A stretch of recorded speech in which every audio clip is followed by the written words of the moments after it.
Well, joining me now is political commentator Bridget Morton. Kia ora, Bridget. Thanks very much for coming on with us tonight.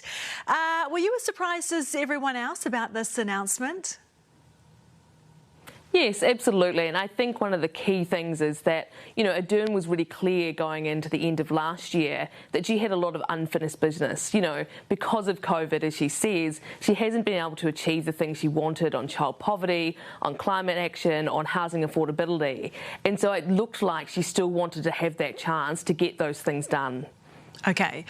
So what do you think is actually the reason behind her going? I think it's genuine in that, it has been a busy, 5 years for her. She came into the job really unexpectedly. During that time, she's had a family, a really young family. And I think it's really genuine to say, actually, I don't have the energy to go into a big election, and it was going to be a tough election, and to say that I actually can't get everything I need to the job. Yeah, well, exactly, because the PM and Labor have both taken quite a big hit in recent polls. Is having Ardern out of the picture a positive or a negative for Labor? I think overall it's probably a negative. She does still garner a lot of popularity, and a lot of people are really grateful to her and have switched to Labor because of her.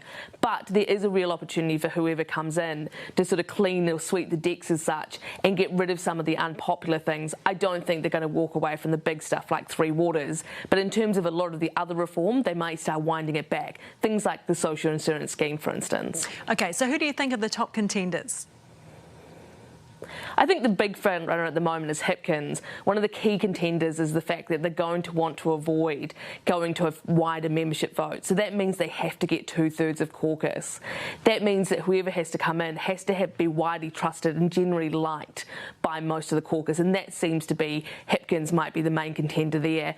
I think Michael Woods is obviously a clear contender as well. He's a bit more seen as sort of an upstart and somebody who has got a fresh face and doesn't bring the pandemic baggage with him. I think it's a little bit harder for sort of others outside of those two to get that cross-caucus support. Remember, it's a big caucus, and that means a lot of people need to be brought behind one person. OK, we'll see how that plays out on Sunday.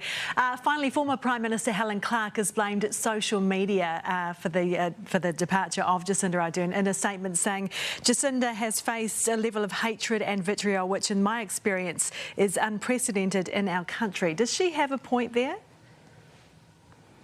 I think it's a little bit condescending and perhaps a little naive to sort of say that this played a role. For the Prime Minister, nobody gets to be Prime Minister without having a thick skin, nor does any Prime Minister have the time or inclination to spend their time scrolling through Facebook and Twitter comments.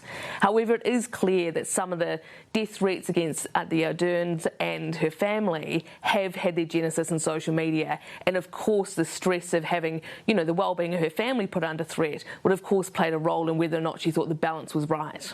OK. Thanks very much for your time tonight. Thank you.